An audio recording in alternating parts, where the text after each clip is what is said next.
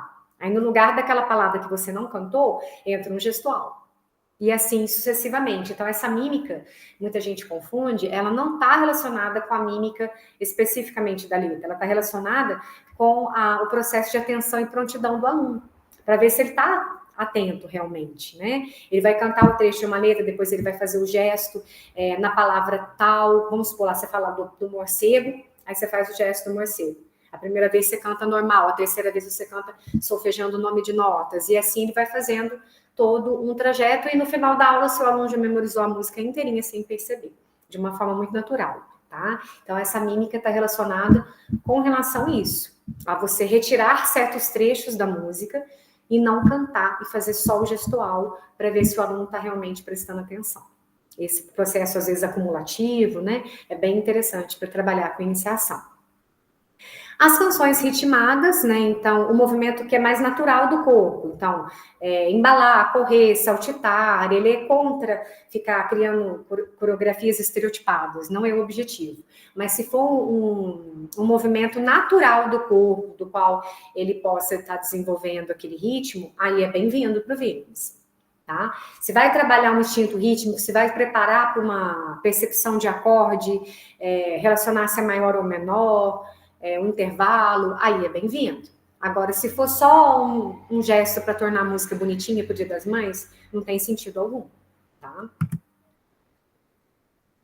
Partindo de bases filosóficas e psicológicas, a gente pode estabelecer a ligação da música ao ser humano e o cosmos, a ordenação natural e hierárquica, e o trabalho baseado na natureza íntima dos elementos musicais. Então, ele fala muito da importância do essencialismo e não somente nos aspectos exteriores, que é o existencialismo.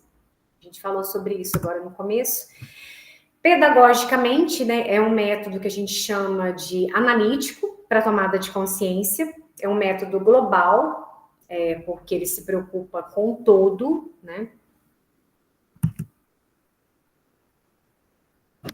E um vocábulo de termos musicais desde o início, eu já disse anteriormente. Então, você está ensinando intervalo. Você não vai falar assim, essa notinha, esse som fininho. Não existe isso. É um som, um intervalo, um acorde, uma melodia, uma canção. Esse exercício que a gente está fazendo chama ritmo. Mesmo para os alunos de 2, 3 anos, já ir falando a nomenclatura correta, para ele memorizando e sentindo na experiência prática da atividade, é claro, né? O sentido daquilo que você está ensinando.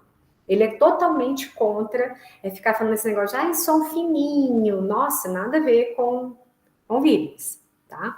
Ele gosta de, desde o início, é lógico que você vai fazer uma atividade condizente com aquela faixa etária, mas você não precisa falar dessa forma, você pode falar a terminologia correta.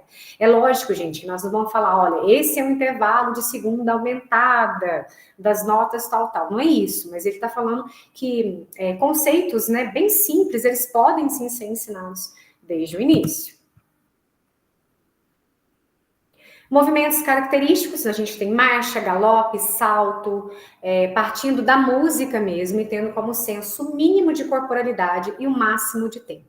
Então, como colocado aqui, um pouco diferente do Dalcroze, ele não está muito preocupado com plasticidade corporal, essa questão não. A questão dele é o mínimo de corporalidade e o máximo de senso de tempo. Então, se você está caminhando para mostrar para o aluno o pulso da música, você não precisa exagerar um movimento. Se você está caminhando rapidamente, com passos curtos para mostrar o staccato para o aluno, maravilha, mas não precisa exagerar em certas situações, não é expressividade, tá? É importante deixar bem claro isso. Com relação ao instrumento, ele usa instrumentação bem, assim, um pouco exótica, mas é bem interessante. A flauta de êmbolo, sirene, sininhos de diversos tamanhos e texturas, tá? Os sininhos, eles podem ser iguais, eles podem ser idênticos do mesmo tamanho.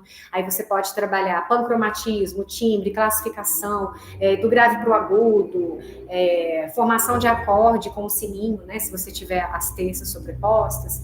O carrilhão intratonal, você consegue trabalhar microtonos, é bem interessante. O tubo harmônico, você trabalha a série harmônica, a sirene de 3 sons, você pode trabalhar acorde. Então, é um instrumento muito interessante, mas um pouco difícil de achar no mercado, né?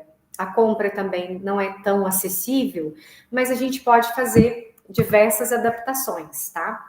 A gente vai falar daqui a pouco sobre isso. Com relação ao processo de leitura de notas, né? De pauta, né? Ele coloca que o intervalo dó-sol, a quinta é um elemento bem global, muito importante e particular nas atividades dele, por causa da tônica e dominante, tá? Ele considera muito importante trabalhar esse intervalo. E na ordem das notas é parecido com o que a gente já faz mesmo, explicar que a gente tem 5 linhas, que tem a linha do meio, né, as notas que são nas linhas, as notas que são no espaço. Apesar de trabalhar também com a relatividade, o Willems ele não fica floreando muito, não. É o ensino normal, digamos assim, normal não, né? Mas mais tradicional, parecido com o que a gente aprende mesmo, tá? As 5 linhas, tem as notas no espaço, tem as notas na linha. Ele trabalha com gráfico no primeiro momento, né? Representação sonora de sons longos e curtos, de proporção livre.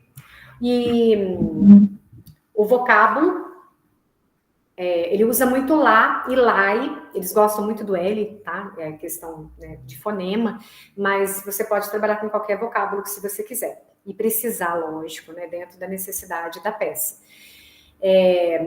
No caso aí desse gráfico aqui, por exemplo, ó, é o gráfico normal mesmo, a batida, né, de 1 tempo, 2 tempos, você segura, o som maior, não tem muito segredo, não. Tá? Então, a proporção dupla é longo com valor de 2 curtos, é importante que a criança possa identificar isso desde o início. A tripla seria o quê? É um longo com um valor de 3 curtos e a quádrupla de 4 curtos. É importante que eles tenham essa referência desde o início, tá?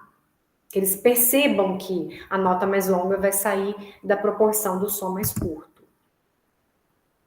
Com o exercício de reconhecimento auditivo, você pode utilizar diferentes objetos e instrumentos musicais para trabalhar a sequência de som. Ah, mas como que eu faço? Eu não consigo o instrumental do Willems, é muito difícil conseguir um carrilhão intratonal, o que eu vou usar? Aqui no Brasil, a gente tem uma educadora muito, muito boa, tá? Que ainda é viva, graças a Deus, que é a Carmen Maria Mete Rocha. Ela é a maior representante da educação de Willems no Brasil. Ela é uma pessoa que pode falar, né? A gente fala muito superficialmente, mas se vocês querem curso, se vocês querem saber de uma pessoa que trabalha isso diretamente de uma forma aprofundada, é a Carmen Maria Mete Rocha. Ela faz alguns cursos online também, cursos presenciais, tem uma série de materiais pedagógicos, tá, gente? E ela fala que é lógico, ela fez vários cursos, né, com o educador, para estar atuando no Brasil e trazendo essa bagagem aqui para nós e fazendo as devidas adaptações. E a Carmen tem uma coisa que eu acho muito legal. Não é porque ela é a bam, digamos assim, né, que fala do Willems, que a gente pode ter todo o respeito, que ela vai trabalhar o método idêntico dele aqui no Brasil. Não, muito pelo contrário. Se vocês observarem o vídeo dela, alguém tiver algum interesse, né, tiver um tempinho, vocês vão perceber que ela fala que a gente usa materiais do dia a dia. Ela viaja uma feira, vai numa feira de artesanato, acha um sino interessante, ela compra. Ela vai numa lojinha, vê um apito interessante em forma, sei lá, de um bichinho, ela vai e compra, porque ela pensa que ela pode usar uma história, né? Fazer uma sonorização com aquele animalzinho, com aquele som interessante, às vezes um patinho, sabe aquele patinho de borracha que tem apito? Ela fala que coleciona sinos de todos os tipos, não é um sino especificamente do Willems, e nem é do instrumental Orff. Ela compra em feiras essas bugigangas e mola mania, tudo que vocês imaginarem de bugiganga, ela coleciona, essa que tá aqui na tela, essa fofura aqui, ela é uma gracinha, e ela fala que através dessas bugigangas ela faz a exploração sonora ou da história ou de algumas atividades que ela usa com os alunos. Às vezes um palhacinho, que é desse vídeo aí que eu coloquei o link para vocês, aí sai o palhacinho, porque ela tem uma música que fala do palhacinho, aí ela usa uma gaita de plástico para falar a questão do sopro, né? Às vezes a gente não tem um instrumento especificamente intratonal, mas ela consegue usar isso na flauta de êmbolo, que aqui no Brasil é super fácil de conseguir até confeccionar. Então, o que eu gosto da Carmen é essa humildade dela de pegar toda essa bagagem e transportar para a nossa realidade. Ela fala que pega mesmo, tampa de panela, tudo quanto é objeto que vocês imaginarem. Ela fala da importância da exploração. Eu não vou entrar aqui em detalhes de uma história, mas suponhamos que eu falei alguma coisa que fala do mágico, né? E aí você pode tirar da cartola instrumentos que você pode trabalhar na bandinha com seus alunos. Então, aqui eu tenho a clava, que foi feita de cabo de vassoura. Aqui eu tenho um chocalho simples, que foi feito de cano de PVC. Ó, eu coloquei as tampinhas, coloquei arroz dentro. A miçanga também dá um efeito super interessante. Então, as cantigas delas são letras, assim, muito curtinhas, tá? Eu não vou colocar todas aqui. Eu vou colocar só um pedacinho para vocês conhecerem. Ela tem uma cantora que trabalha com ela. Ela faz a letra e tem uma cantora que fez a gravação, digamos assim, claro, né? Para sair com boa qualidade os áudios, tá, gente? Então tem uma soprano que canta para ela e as letras são dela. Ela é pianista, ela toca piano na maioria dos vídeos e ela fala dessa questão de deixar a criança à vontade. Você pode colocar vários sinos diferenciados de tamanhos e timbres diferentes para a criança, e você toca, né? A criança fica de costas ou com os olhos vendados e você toca, e depois ela tem que colocar exatamente na ordem que você tocou os sininhos. Então, são materiais muito simples, assim, do cotidiano que ela usa, tá? Nos vídeos, nos cursos que ela ministra. Claro que ela tem o xilofone, metalofone e tantos outros instrumentos, mas o que eu acho legal da Carmen é a exploração também com coisas muito simples, até de plástico, às vezes, que ela usa para uma história, para algum tipo de áudio, né? Ela tem uma música que fala do regente, tem uma que fala do palhacinho. Palhacinho, faz assim, faz assim, faz assim. Aí a criança tem que imitar, né? Um gesto, ou você pede para que um aluno faça, todo mundo imita. Ela usa muito processo imitativo, por exemplo.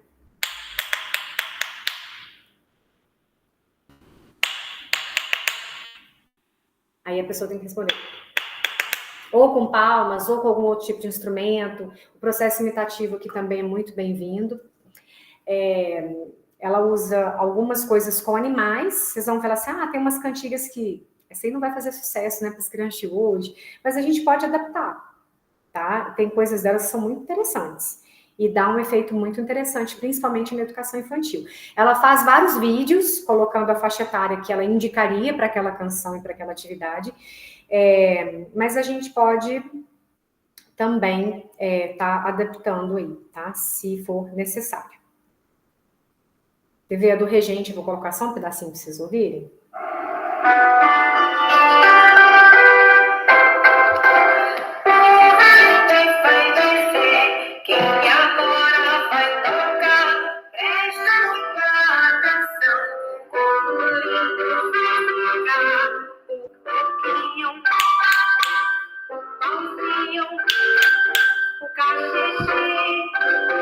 Bom, aqui ela fala de alguns instrumentos que ela usou, mas a gente vai adaptar para o que tiver, né? Inclusive ela fala da clava, né? Que ela fala do pauzinho, o coquinho, que é também super fácil de fazer em casa.